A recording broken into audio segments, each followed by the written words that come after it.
저희가 계속해서 이 말씀을 이제 오후에 요즘 이렇게 그림으로 나누고 있습니다. 예전에 하다가 잠깐 쉬었다가 이제 다시 하게 됐는데, 오늘은 사도행전에 있는 말씀을 함께 하도록 하겠습니다. 왜냐하면 요즘 우리 주일 오전 예배 시간에 사도행전 말씀을 함께 나누고 있잖아요. 그래서 전체적인 그림을 좀 알고 사도행전의 말씀을 보면 여러분들이 훨씬 더 이해하시기 쉽겠다라는 생각으로 오늘은 사도행전 말씀을 함께 나누도록 그렇게 하겠습니다.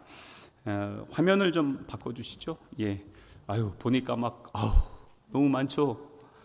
저거 언제 다 끝나나 뭐 이렇게 생각되실 수도 있는데, 자, 사도행전입니다. 사도행전이라는 것은 그 사도들의 이야기가 되겠죠. 근데 이 사도행전의 저자가 맨 왼쪽에 나와 있습니다. 자, 그 사도행전은요, 원래 두 권의 책입니다. 왜 두 권이냐? 누가복음 있죠? 누가복음이 1권이고요. 사도행전이 2권입니다. 동일한 사람이 있었고요. 누가라는 사람이 기록을 했습니다. 그래서 동일한 저자 누가라는 사람이 이 사도행전을 쓰게 되어서, 저희가 일반적으로 이제 신학교에서나 신학자들 이야기할 때 뭐라고도 얘기하냐면 누가행전이라고도 이야기합니다. 왜냐하면 사도행전, 누가복음 합해서 누가행전이다 이렇게 할 정도로, 누가가 그 1권에서 무엇을 썼느냐, 그 1권에서는요 이걸 썼습니다. 이게 제가 금요일 성경 공부할 때랑 또 달라서, 자, 예수님이 행하고 가르치기 시작한 모든 일. 그래서 그 사도행전 1장 1절을 보면은요, 예수께서 행하시며 가르치시기를 시작하신부터 이 모든 일들이 이제 앞에 내용들이에요. 누가복음에 있는 그 내용들을 내가 이렇게 썼습니다라고 하는 것이고요. 그래서 앞에는 이렇게 누가복음, 뒤에는 사도행전 1권, 2권으로 이렇게 지어졌다는 것, 그것을 알면 되겠고요. 누가 직업이 뭔지 아시나요? 의사입니다. 의사. 바울이 몸이 약했습니다. 선교 사역을 하면서 1차 소아시아 선교하면서도 풍토병에 엄청 고생했고요. 그리고 그는 그 하나님 앞에 늘 질병 때문에 간절히 구하고 기도합니다. 하나님이 사단의 가시 이거 좀 치료해 주십시오. 그때 우리 하나님께서 그에게 얘기했던 게, 내가 너에게 준 은혜가 족하다.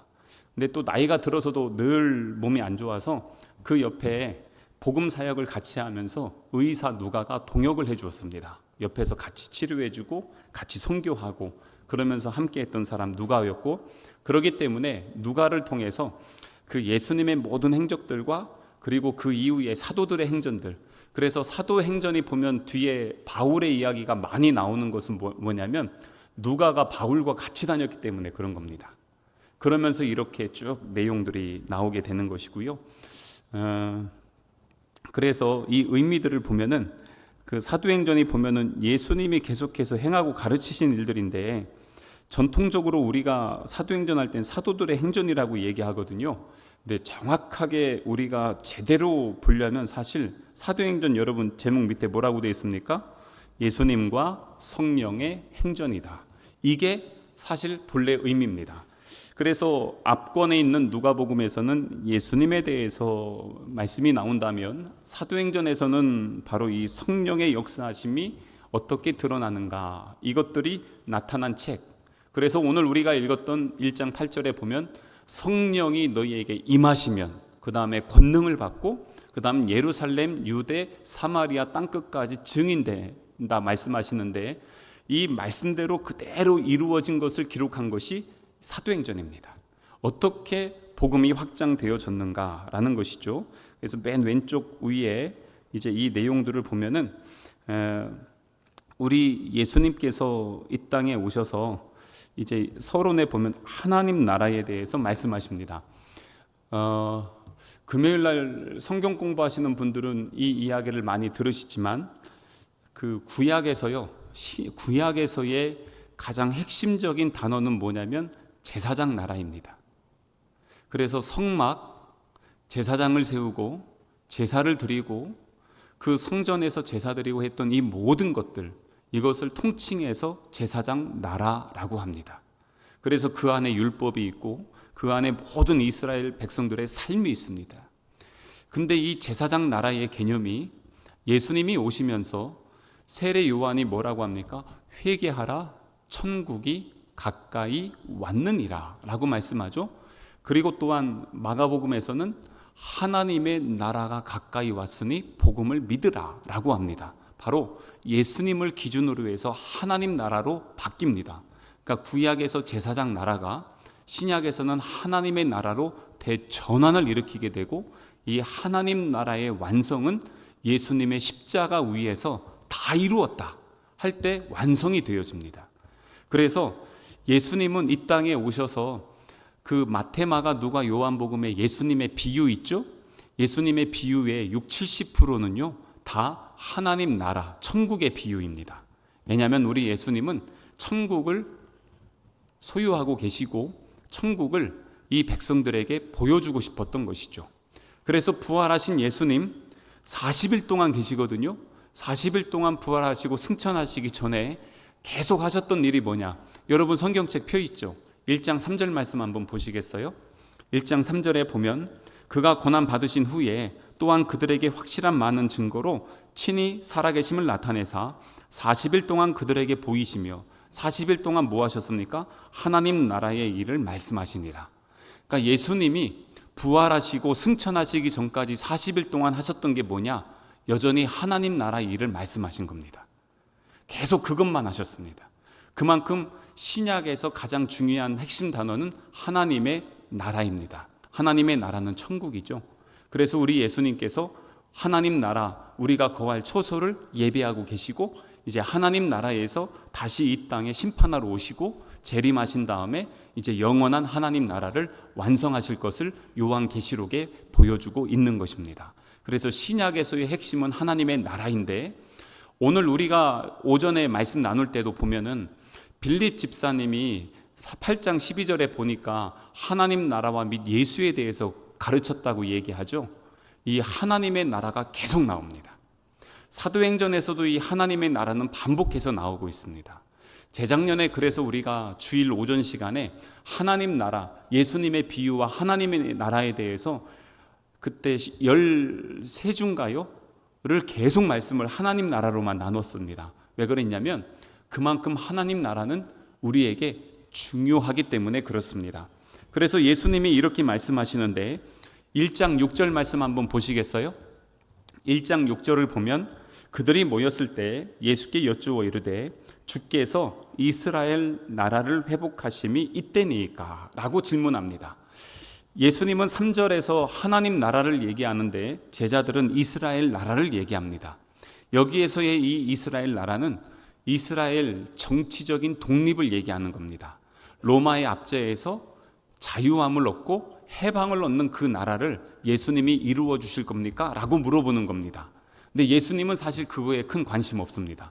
그거보다 예수님의 관심은 뭐냐면, 그래서 그 질문을 하니까 오늘 1장 8절에 성령이 너희에게 올 것이고 너희가 권능을 받으면 예루살렘과 온 유대와 사마리아와 땅끝까지 너희가 증인 될 거야. 그게 하나님 나라야 라고 말씀하는 것입니다.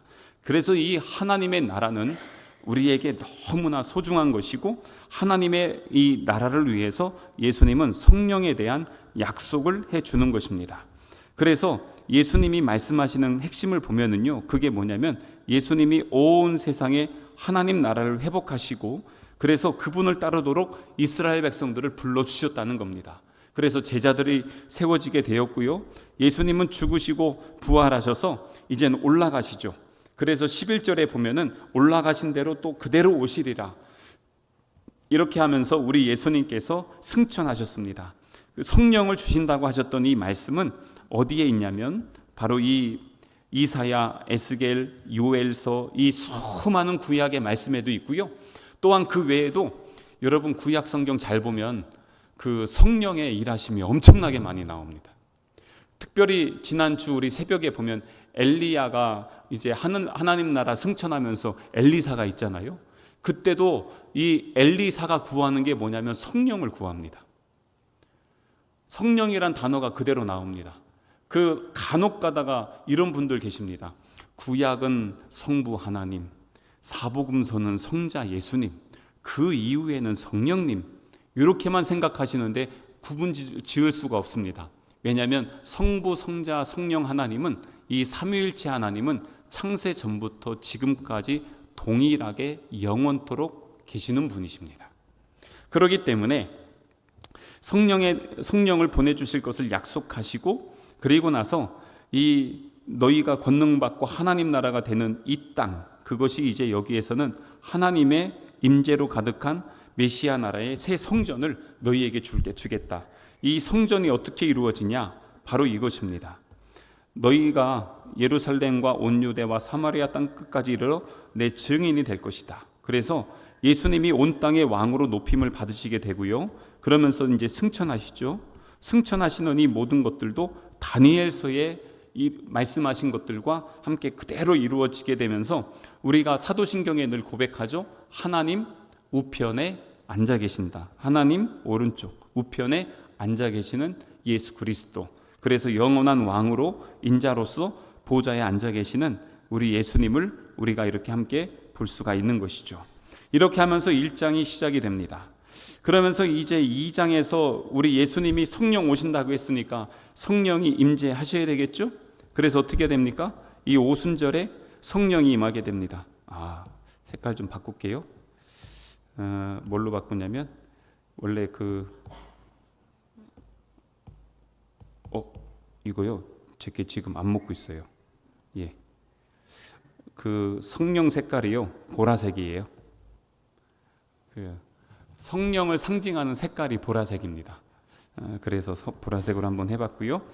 성령이 약속하신 대로 임했습니다. 오순절 다락방, 이 마가의 다락방에 성령이 임재하시게 되고, 그러면서 이 사람들은요 각종 언어로 이런저런 이야기를 하는데 그 앞에서 들었던 사람들이 자기네 언어로 다 듣는 거예요. 그러면서 이 새 성전에 수많은 사람들이 함께 이제 들어오게 되면서, 이것은 또 구약에 무엇을 하냐면 성전 있잖아요. 이 솔로몬 성전, 이 예루살렘 성전에 채운 하나님의 그 영광, 그때 불로 여러 가지로 임했던 하나님의 그 거룩한 영광이 동일하게 성령의 임재 가운데도 그대로 드러나게 되면서 우리에게 하나님 나라, 그래서 이제 과거와 미래에 대한 소망을 주시는데, 이렇게 되면서 이제 하나님 안에서 어떤 일들이 일어나게 되냐면, 이제는요 다시 통일된 이스라엘, 뭐냐면 예루살렘과 온 유대와 사마리아 땅끝 모든 민족이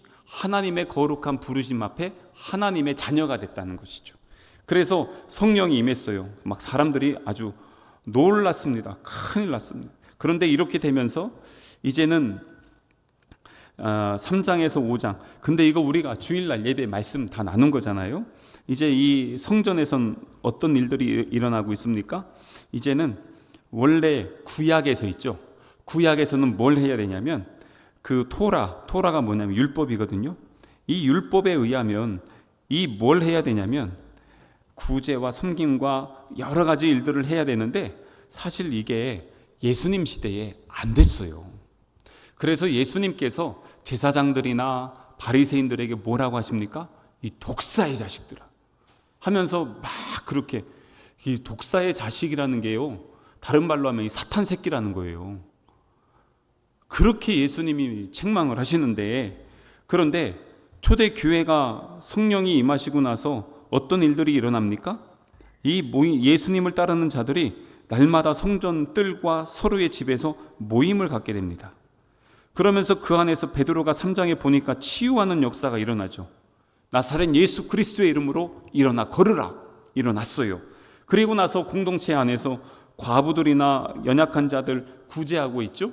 근데 이 모든 일들이 원래 어디에서 일어나야 되냐면 구약의 율법에 다 기록된 거예요. 제가 전에 한번 말씀드렸지만 우리는 희년이잖아요. 레위기 25장의 희년의 말씀이 그대로 이루어지려면 이 안에요, 이런 가난한 자가 없어집니다. 그리고 이 병자나 이런 모든 영혼들이 치유되고 회복되어집니다. 그리고 또한 예수님을 따르는 자들 함께 모여서 공동체, 그래서 포로된 자 자유하게 해주잖아요. 희년 때는 우리 집에서 종살이 하던 사람 자유를 주고 그 사람에게 뺏었던 땅 다시 원래대로 다 돌려주고 그러면서 하나님의 공동체로 세워져야 되는데 그걸 못했단 말이죠, 이 구약에서는. 근데 이게 어떻게 이루어지냐? 성령이 임하고 나니까 그대로 이루어지게 된 것입니다. 그러면서 이 핵심이 뭐냐? 지금 하고 싶은 얘기가 뭘까요?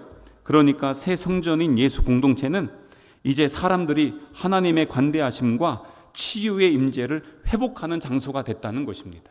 바로 이제 하나님, 이 구약에서 말씀하신 진짜 하나님 나라가 이루어지게 된다는 것이죠. 그래서 교회는 성령의 역사 안에서 이 일들을 계속 해야 되는 것입니다. 이게 반석이 되는 것이죠. 이 일들을 위해서 함께 나아가면서, 그러면서 이제 이러한 일들이 3장에서 5장에 있다가 이제는 교회가 계속해서 부흥하죠. 3,000명, 5,000명. 그 이후에 숫자를 셀 수 없게 됐어요. 큰일 났습니다. 누가요? 사내들인 공회나 권력자들, 기득권자들 깜짝 놀랐어요. 그래서 이제 이 사람들이 믿는 자들을 핍박하기 시작합니다. 그래서 대표적인 사람이 누구였습니까? 스데반 집사님이었습니다.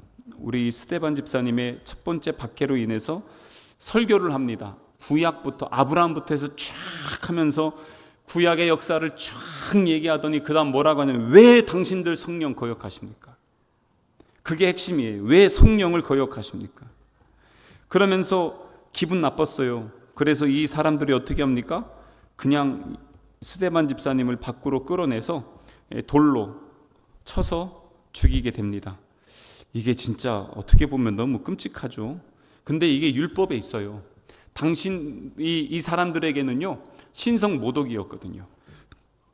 그렇기 때문에 이렇게 죽이면서 오늘 우리 주일에 말씀 나눴던 것처럼 예수님을 따르는 자들이 다 도망가게 됩니다. 도망가면서 오늘 말씀의 주인공이 누구였습니까? 빌립 집사님이었죠.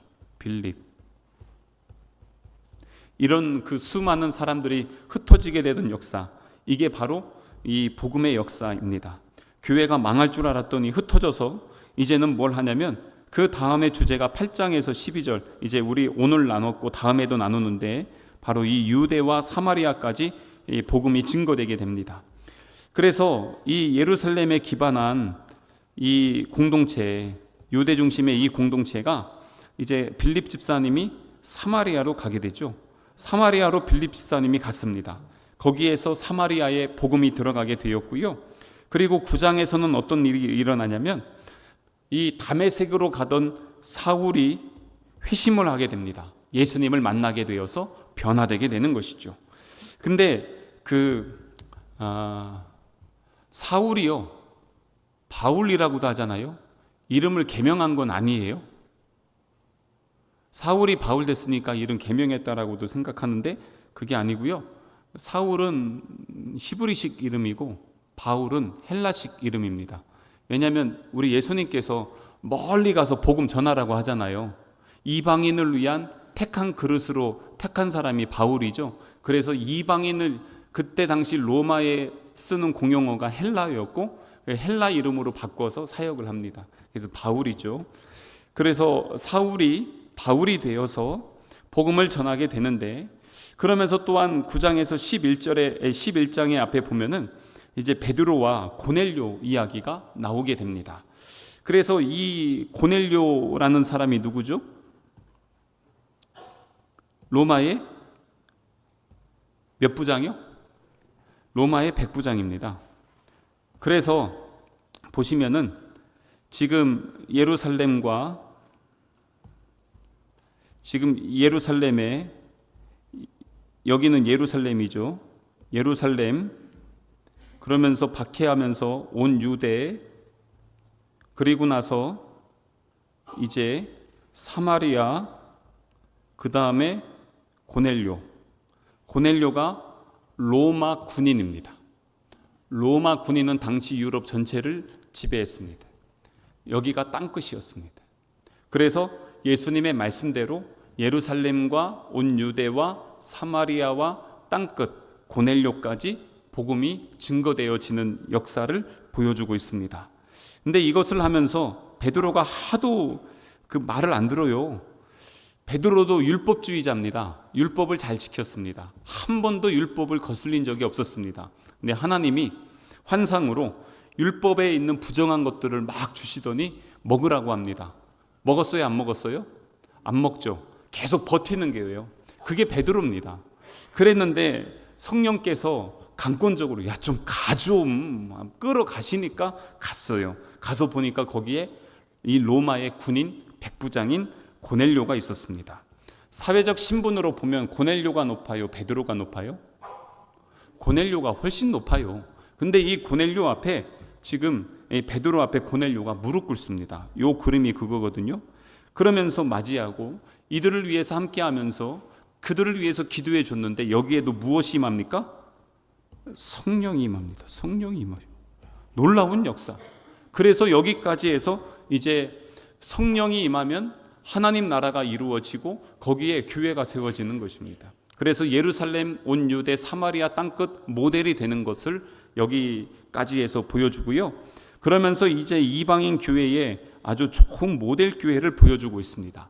제가 예루살렘 교회가 처음에 완전하지 않았다 그랬는데 이제 흩어지면서 완전한 교회가 됐다라고 말씀드렸는데 처음부터 아예 진짜 주님이 기뻐하시는 교회로 탄생된 교회가 어느 교회냐면 안디옥 교회입니다. 안디옥 교회는요, 당시에 로마의 전체 점령지에서 세 번째로 큰 도시였습니다. 우리 서산보다 훨씬 커요. 하여튼 엄청 큰 이 3대 도시에 교회가 생겼는데 이 교회는요, 다민족 교회입니다. 최초의 다민족 교회이고, 그리고 11장 26절에 보면은 우리 보고 기독교인이라고 하잖아요. 우리 기독교인이라는 이야기는 예루살렘 교회 사람들에게서 시작된 얘기가 아니라 안디옥 교회 성도들에게 처음으로 기독교인이라고 얘기가 됐습니다. 그만큼 이 안디옥 교회 성도들은 정말 열심히 했습니다. 여기 출신들 보면요, 흑인, 백인, 동양인 다 섞여 있습니다. 교회 지도자들 다민족, 다국가, 하지만 예수로 성령으로 하나 되어서 교회를 세우게 되었고, 이 초대 교회, 이 안디옥 교회의 첫 번째 목사님이 누굴까요? 누굴까요? 바나바입니다. 왜냐하면 예루살렘 교회에서 파송했어요. 담임 목사로 가시오. 그래서 바나바가 안디옥 교회 담임으로 갔는데 너무 부흥하니까 혼자 할 수가 없어요. 야, 그래서 우리 동역하는 부목사 좀 한번 청빙해야 되겠다. 그래서 데리고 온 사람이 누구였을까요? 바울입니다. 그래서 바나바와 바울이 공동 목회를 하는 교회가 안디옥 교회였습니다. 근데 이 교회가 참 대단한 것은 함께 성령의 임재하심 안에서 금식하며 기도하다가 성령께서 야, 너희들 선교사 파송해라. 그래서 선교사를 파송합니다. 그래서 최초의 다민족 교회이고 최초로 그리스도인이라고 칭함받고 최초로 선교사를 파송한 교회가 안디옥 교회입니다. 이 안디옥 교회에서 파송한 선교사가 누굽니까? 바나바하고 바울입니다. 그리고 바나바의 조카 마가복음을 쓴 마가입니다. 이 사람들이 첫 번째 선교사로 파송이 되어서 선교를 나가게 되죠. 그러니까 안디옥 교회는요, 대단한 교회입니다. 그래서 이 바울과 바나바나 선교팀이 밖에 나갈 때 선교헌금 계속 보내주죠. 그들을 위해서 기도해주죠. 선교 마치고 돌아오면 쉴 수 있게 다 해주죠. 다시 또 파송하죠. 다시 들어오면 언제든지 들어올 수 있는 고향 같은 집, 그 교회가 바로 안디옥 교회였습니다. 그래서 바울과 바나바는 항상 여기 와서 충전하고 돌아갈 수 있었고요. 그러므로 이제 이 13장과 23장에 있는 이 말씀에는 무엇이 있냐면 이제 선교를 나갑니다. 선교를 나가는데 나중에 뭐 구체적으로 보여드리겠지만 오늘은 간단하게 하면은요, 지금 그 선교지가 바울과 바나바가 선교했던 그 장소가 어디냐면 터키와 그리스입니다. 여기에서 보면은 그 지도에 소아시아라고 있잖아요. 이 소아시아 요 지역이 지금 다 터키입니다. 그리고 유럽으로 건너가죠. 16장에 보면은 유럽으로 건너가는데, 유럽으로 건너가서 마게도냐라고 해서 그쪽 지역이 있잖아요. 지금 그리스입니다.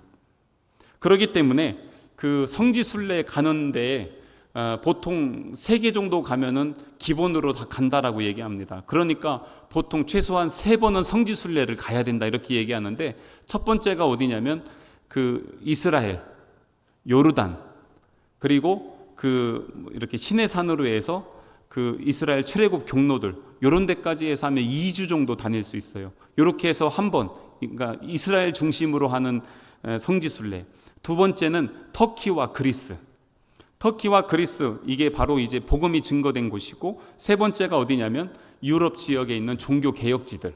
이렇게 해서 3개, 그리고 하나를 덧붙이면은 미국도 가기도 합니다. 미국에 가면은 그 이제 창조, 하나님의 창조하면서 했던 그 여러 가지 흔적들, 이런 그 자료들이 있어서 그렇게 하기도 하는데, 하여튼 여기에서 보면은요, 이제는 그 13장에서 14장까지 바울과 바나바, 마가 이 전도팀이 이 터키 지역을 쭉 다니면서 선교를 합니다. 그리고 돌아와서 보고를 합니다. 근데 이들이 가는 곳마다 교회를 세웠거든요. 근데 교회에서 난리가 났습니다. 교회 내에서. 왜 그랬냐면 유대인들 있죠. 이스라엘 사람들. 이 사람들은 어려서부터 율법을 지켰습니다. 율법을 지키면서 율법 안에 살다가 예수님을 영접했지만 여전히 그들의 삶은요, 율법의 안에 있었습니다. 그런데 이방인들은 어떻습니까? 율법 지켰어요? 안 지켰어요? 안 지켰죠. 그리고 나서 예수 믿었습니다. 옛날의 삶대로 그 바탕 위에서 예수님을 믿었습니다. 예수님이라는 이름으로 모이긴 했지만 과거의 삶이 달랐습니다. 근데 이 사람들이 뭐라고 하냐면, 율법 지키면서 살았던 유대인들이 다 새로 들어온 사람들에게 너네들 예수 믿으려면 율법 지켜야 돼, 그러는 겁니다. 니들 다 할례 받아야 되고 율법 지켜야 되고 그렇게 해야 돼, 그래야 예수 믿는 거야, 그러는데 이방인들은요 그럴 마음이 전혀 없거든요. 내가 예수 믿었지 율법 지키려고 했냐? 이것 때문에 교회에서 싸움이 났어요. 난리가 났어요. 근데 이게 해결이 안 돼요. 그래가지고 이 문제 때문에 서로 아주 옥신각신하면서 이렇게 하는데, 여기에서 사도행전 15장이 엄청 중요합니다. 왜냐하면 이 예루살렘에서 이 문제를 가지고 자기들끼리 해결이 안 돼서 사도들에게 이 문제를 좀 정리해 주십시오 라고 하면서 사도행전 15장에 예루살렘에서 총회로 사도들이 다 모입니다. 사도들이 모여서 여기에서 결정을 합니다. 왜냐하면 유대인들이 뭐라고 합니까? 지금 여기에서처럼 유대인이 되지 않으면 구원을 받을 수 없습니다. 그런데 다른 사람들은 하나님은 처음부터 열방을 그들의 백성으로 삼기로 계획하셨기 때문에 우린 율법 아래 있는 게 아니라 예수 복음 아래 있어요. 이것 때문에 싸웠는데 사도행전 15장에서 정리를 해줘요. 뭐라고 하냐면 율법 안 지켜도 돼. 결론은 그거예요. 이제 앞으로 모든 예수 믿는 사람들은 율법 더 이상 안 지켜도 됩니다. 대신 우상 섬기지 마십시오. 우상의 삶을 살지 마십시오. 그러면서 정리를 해줍니다. 이게 얼마나 획기적인 사건이냐면요, 지금 우리가 예수님 믿으면서 율법 안 지키죠. 제사 안 지내죠. 소 안 잡고 양 안 잡잖아요. 그 기준이 되는 말씀이 사도행전 15장입니다. 사도행전 15장에 그것을 딱 정리해 주셨기 때문에 더 이상 우리는 제사를 드리지 않고 예배를 드리는 겁니다. 그 결정이 사도행전 15장에서 나왔어요. 그래서 이제부터 이게 얼마나 좋은 사건이 됐냐면, 요 결정의 근거로 바울은 선교를 나갈 때마다 뭘 하냐면, 여러분 이제 율법 안 지켜도 됩니다. 우리는 더 이상 율법에 매여 있지 않습니다. 우리는 주 안에서 자유합니다 라고 당당하게 복음을 선포할 수 있었습니다. 그만큼 이 사도행전 15장의 사건은 아주 역사적인 사건입니다. 이 사건이 일어난 이후로 복음을 증거하는데, 그런다고 해서 이 모든 일들이 다 잘 이루어졌을까요? 사실 그러진 않습니다. 복음을 전하는데요, 2차에서는 뭘 하냐면 터키와 그리스, 여기 터키 있잖아요. 여기가 터키고요. 그 다음에 빌립보로에서 여기 뭐 아테네, 데살로니가 뭐 이런 데들 있잖아요. 다 여기가 그리스입니다. 여기까지 하고 세 번째 선교 여행을 갈 때는 이렇게 소아시아 및 그리스, 소아시아 그리스 그동안에 선교했던 곳을 쭉 돌아보고 돌아오게 됩니다. 그러면서 1차 이후에 예루살렘 공회를 통해서 정리된 것을 가지고 그냥 2차, 3차 때는 바울이요 마음껏 전도합니다. 그러면서 교회들을 엄청나게 세울 수가 있었습니다. 그런데 그렇게 세우면서 갈 때 바울이 이방인 지역을 갔는데 거기에서 늘 제일 먼저 찾는 게 있었어요. 무엇이었을까요? 새로운 지역에 딱 들어가면 제일 먼저 찾는 곳 무엇이었을까요? 회당입니다. 회당. 회당이라는 건 요즘으로 얘기하면 우리식으로 말하면 교회고요. 이스라엘 백성들이 나라가 망하고 포로지 바벨론에 끌려갔을 때 더 이상 성전이 없었잖아요. 근데 하나님의 이름으로 여호와 이름으로 모여야 되는데 모여서 하나님 말씀 나눈 곳이 회당이었습니다. 근데 이것이 전 세계에 흩어져 있는 이스라엘 백성들은요 언제나 가면은 자기네들끼리 회당을 짓습니다. 그 중국 사람들은 해외로 나가면 다 뭐 열어요? 식당 열죠. 한국 사람들은 해외로 나가면 다 뭐 열어요? 교회 개척합니다. 그래서 해외에 교회가 많습니다. 그렇게 하는데 지금 그렇게 해서 이 사도 바울이 가서 제일 먼저 찾았던 게 뭐냐면 회당이었습니다. 회당에는 누가 있습니까? 이스라엘 사람이 있습니다. 이스라엘 사람들이 있다는 건 뭡니까? 유대인이라는 겁니다. 유대인들에게 그들은요 이방인에 살고 있어도 율법 지키며 사는 사람들이었습니다. 그런데 이 사람들에게 지금 예수님의 복음을 증거하는데 때로는 어떤 사람들이 믿기도 하지만 믿지도 않았습니다. 그래서 이렇게 복음을 전할 때마다 제일 먼저 이방인 지역에 갔어도 바울은요 이스라엘 사람들을 위한 사역을 했어요. 근데 거기서도 믿는 사람이 있고 믿지 않는 사람이 있고 심지어는 바울을 고소하고 바울을 죽이려고 했던 사람들 있죠. 전부 이 사람들입니다. 그러니까 이 율법을 거스리고 예수가 구원이라고 하는 걸 듣기 싫어하면서 바울을 계속해서 얼마나 그렇게 힘들게 했는지 모릅니다. 그 사람들이 이렇게 다 같은 동족 유대인들이었고요. 이런 어려움들이 하나 있었고 또 하나의 그 문제가 뭐였냐면 문화적인 충돌이었습니다. 헬라의 문화였고 당시에는 그리스 로마 신화가 가득 잡고 있었던 시대였습니다. 여러분 제우스 있잖아요. 우리가 하나님이라고 하잖아요. 근데 그들에게 하나님은 제우스였습니다. 그들에게 있어서 예수님은 누굴까요? 제우스의 아들이 누굴까요? 아폴로입니다. 아폴로 눈병 있잖아요. 이게 아폴로가 그 제우스의 아들이에요. 그들에겐 예수님격이에요. 이런 각종 신화들이 있는 땅에서 그 모든 것은 다 우상입니다. 예수님만 복음입니다. 그리고 당시에는요 그들이 점령한 지역에서 포로로 끌고 온 사람들이 전부 노예였습니다. 그리고 노예들 갖다가 심지어는 주인이 그냥 죽였어요. 농기구였어요. 3대 농기구 중에 하나가 노예였어요. 근데 이 노예 사람들에게 뭐라고 하냐면 여러분들은 주 안에서 우리와 똑같은 형제입니다. 당시에 이거는요 사회혁명이었습니다. 그래서 역사학자들이 볼 때 예수님은요 로마 정권의 혁명가였다라고도 얘기합니다. 왜냐하면 사회를 변혁시킵니다. 가난한 자, 소외된 자, 굶주린 자, 그리고 묶인 자들 다 자유하게 하고 사람들이 외면하고 버린 자들 데려다가 품어주고 그렇게 하면서 그들과 함께 가는 그러한 사상조차도 없는 시대에 예수님은 이미 복음으로 이미 그건 구약 율법부터 그 말씀을 하셨고 그것을 그대로 지금 제자들이 가는 곳마다 하는 거예요. 그러니까 그 지역에 이런 그 문화적인 충돌이 계속 일어나요. 사회의 문제가 돼요. 그러면서 이 복음을 받아들이는 사람들은 여기에 보세요. 이 그림 뭐냐? 우상을 다 무너뜨려요. 우상 다 무너뜨리고 주 안에서 자유함으로 기뻐하지만 그러지 않는 사람들이 볼 때는 이게 문제가 심각한 거죠. 야, 저것들 진짜 이상하다. 아니 우리 왕은 가이사 있는데 왜 자기들 왕이 따로 있다고 얘기하냐? 저거 혁명가들 아니야? 반역자들 아니야? 그러면서 나중에 이 사람들을 죽이려고 하는 겁니다. 그래서 그런 문제 때문에 이런 일들이 생기기 시작합니다. 반란으로 고소를 당하게 됩니다. 왜냐하면 예수라는 다른 왕이 있다고 하면서 황제를 거역하고 있다는 것이죠.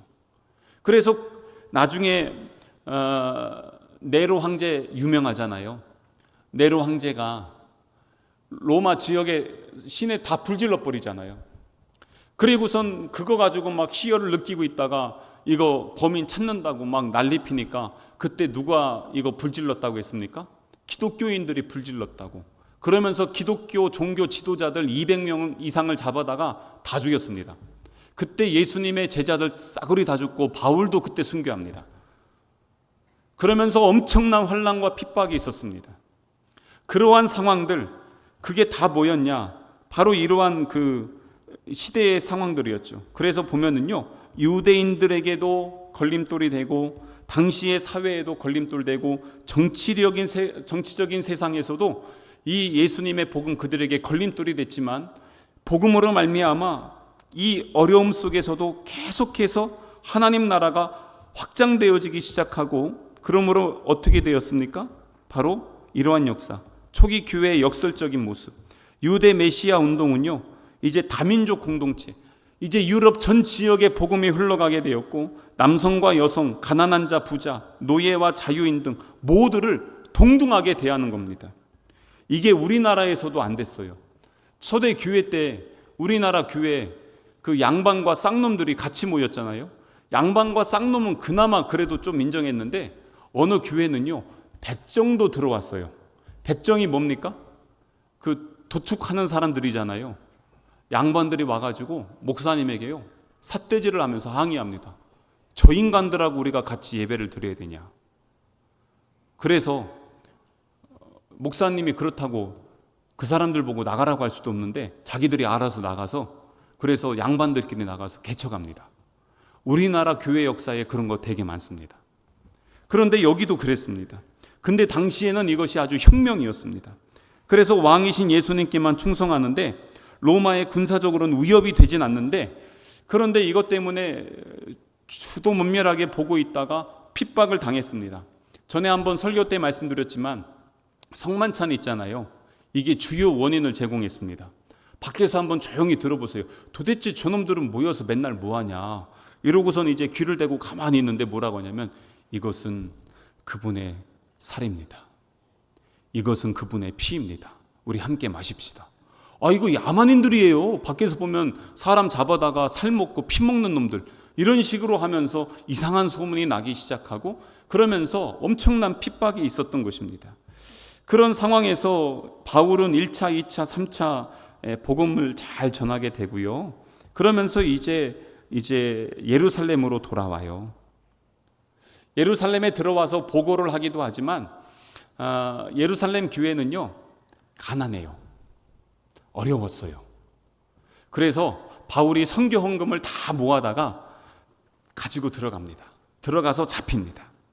근데 그때 뭐라고 하냐면 들어가지 마십시오. 성령이 막고 있습니다. 들어가면 안 됩니다. 당신 죽습니다. 그때 근데 이 사도 바울이 뭐라고 하냐면 끝까지 나는 복음 전하러 들어갑니다.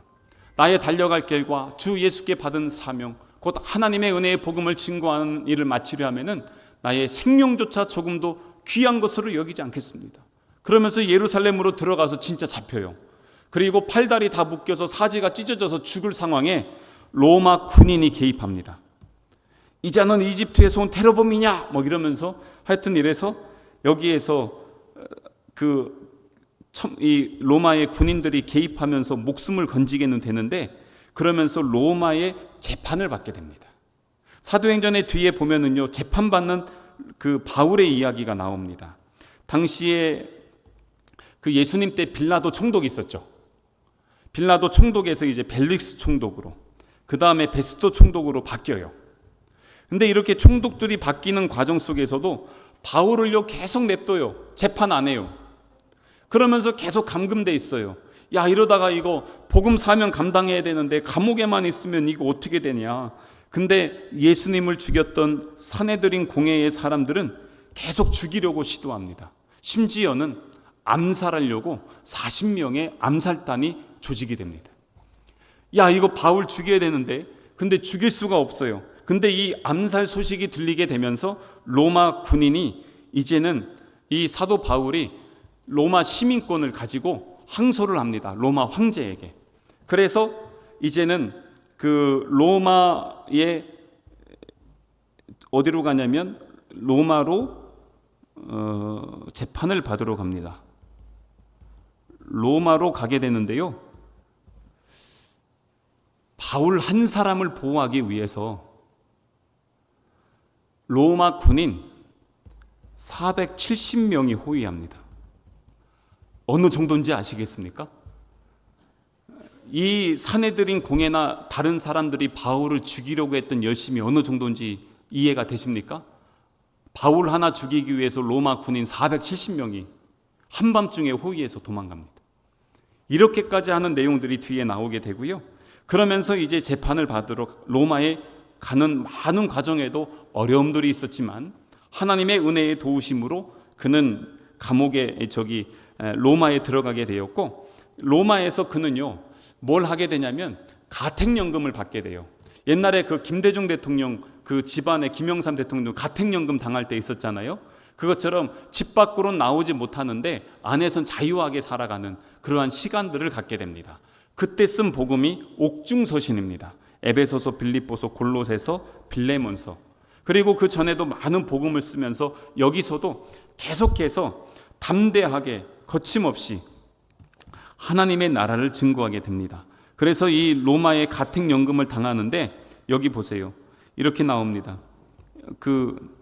여기 말씀 조금 다른데 바울은 아무런 방해도 받지 않고요. 담대하게 하나님 나라를 전하고 주 예수 그리스도에 관한 일들을 사람들 다 오십시오. 예수에 대한 이야기를 들어보십시오. 그러면서 그가 재판을 받잖아요. 재판 받으면서 로마의 최고위층, 그가 자기가 자기 자비량으로 선교 갔으면요, 로마로 갔으면 가난한 사람들부터 전도하면서 일들을 해야 됐습니다.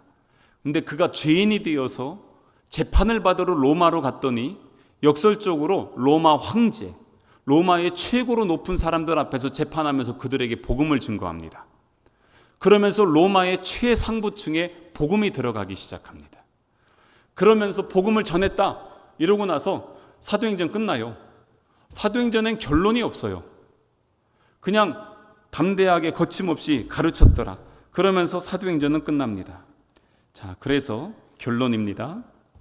누가복음과 사도행전은요, 하나님 나라가 예수님과 성령과 교회를 통해서 하늘에서와 같이 이 땅에서도 도래됨을 말씀해 주고 있습니다. 그래서 예수님에 대해서 말씀하고요, 이 모든 것은 복음과 말로 행동으로 전하는 것임을, 그래서 모두가 동등한 그리고 다양한 공동체를 세우는 것이다. 이게 바로 교회의 본질인 것입니다. 그래서 이 모든 것들 일하신 분이 누구십니까? 바로 성령님의 능력과 인도를 신뢰하면서 나아갈 때 이 모든 일들이 이루어짐을, 그래서 오늘 우리가 읽었던 것처럼 예루살렘과 온 유대와 사마리아와 땅끝까지 증인되라 하신 이 말씀들이 사도행전을 통해서 모델로 보여졌고, 이 역사는 지금도 이루어지고 있습니다.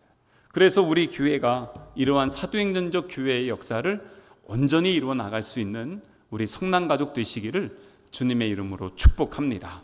오늘 기도하고 마치겠습니다. 하나님 아버지, 사도행전을 통해 일하신 하나님의 역사에 감사를 드립니다. 이 모든 것들의 시작은 예수님께서 보내주시겠다 약속하신 성령님의 임재부터 시작됨을 보게 됩니다.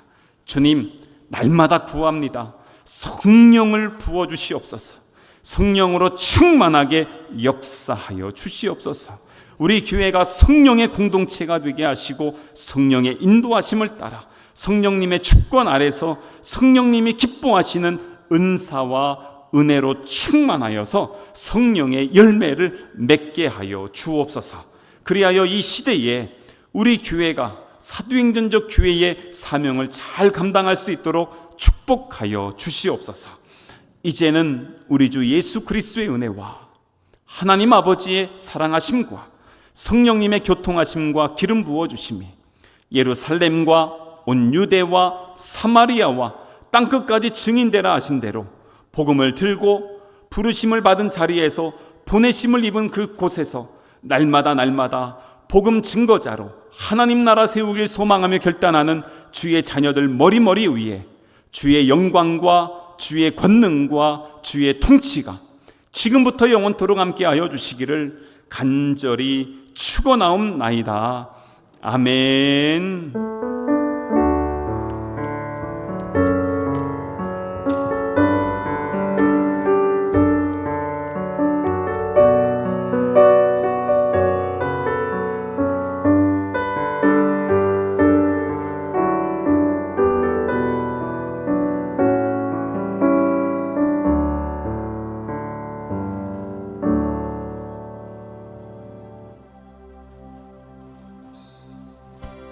하늘보다 높으신 주 사랑, 바다보다 넓으신 주 사랑, 나를 향한 그거 높으신 사랑, 뜨거웠던